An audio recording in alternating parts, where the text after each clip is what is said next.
Assalamualaikum warahmatullahi wabarakatuh. Perkenalkan, nama saya Risma Tohasana, NIM L1A018014, mahasiswi Pematang Sakti dari Universitas Jenderal Sudirman. Di sini saya akan menjelaskan tentang dampak antropogenik terhadap laut dalam. Dampak antropogenik terhadap laut dalam. Apa itu antropogenik? Antropogenik merupakan sumber pencemaran yang tidak alami timbul karena ada pengaruh atau campur tangan manusia atau aktivitas manusia. Laut dalam merupakan ekologi terbesar dan berkelanjutan dan juga tidak terlalu terkenal. Namun hal itu tidak melindungi laut dalam dari dampak antropogenik. Kontaminan laut dalam yang tidak terlihat pada akhirnya dapat kembali ke permukaan laut, menambah polusi lokal, dan mengganggu spesies atau komunitas dan akhirnya manusia melalui efek langsung atau sinergis. Yang pertama itu CFC. Zat-zat ini berasal dari antropogenik dan telah banyak digunakan sebagai zat pendingin, propelan aerosol, zat peniup untuk busa plastik, dan pelarut.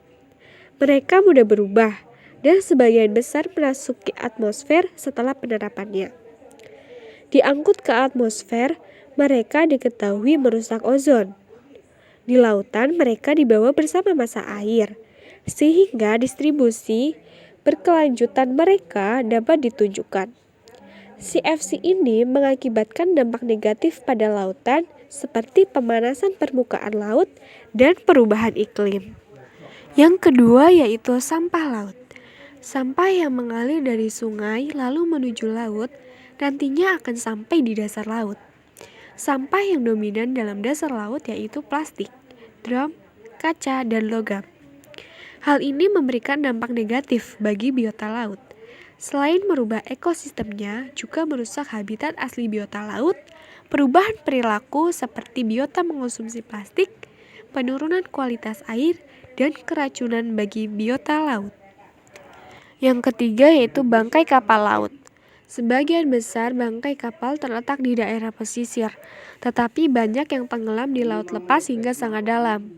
Total 3.701 hilang karena karam, terbakar atau meledak, atau hilang, tidak termasuk kehilangan air dangkal.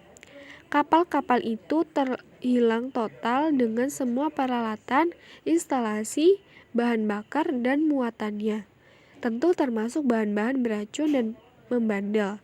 Hal ini memberikan dampak yang buruk, seperti rusaknya habitat, perairan menjadi toksik karena logam dan bahan kimia yang terdapat di kapal. Yang keempat yaitu limbah radioaktif. Meskipun konsentrasi tertinggi ditemukan di permukaan dan di perairan bawah permukaan sampai kedalaman lebih dari 1.000 meter, radionukleida ini dapat ditelusuri ke kedalaman jurang. Distribusi vertikal sebagian bergantung pada reaktivitasnya dengan materi partikulat melalui proses downwelling. Biasanya berasal dari limbah nuklir, bahan peledak, dan bom nuklir. Bahan radioaktif berdampak buruk bagi kehidupan biota laut. Yang kelima yaitu eksploitasi minyak dan gas. Pengambilan minyak dan gas biasanya mulai dari kedalaman 1.000 meter. Eksploitasi ini menyebabkan dampak seperti rusaknya habitat biota laut, rusaknya kualitas fisik air, perubahan ekosistem, dan perilaku bentik. Mungkin hanya itu yang dapat saya sampaikan. Kurang lebihnya mohon maaf. Wassalamualaikum warahmatullahi wabarakatuh.